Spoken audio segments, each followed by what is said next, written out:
Hello guys, and welcome to another video from Vintage Radar. Today I'm going to show you how to set the time and date on your Casio Edifice watch.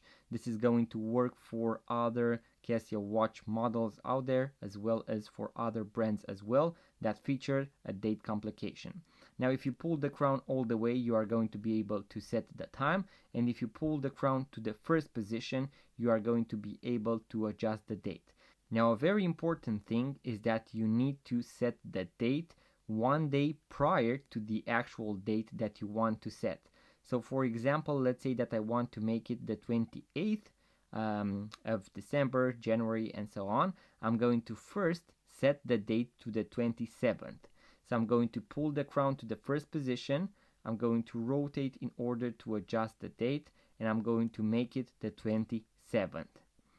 So my end goal is to make it the 28th. And now I'm going to pull the crown all the way, and I'm going to go past 12 o'clock. So as you can see, I'm going to rotate the watch hands in a clockwise direction. And as you can see now, the date changed to the 28th. And now I know that I am on the 28th and it is AM.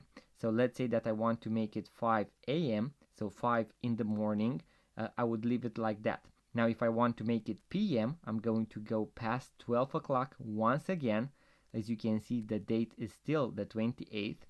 And now I'm going to be at 5 PM.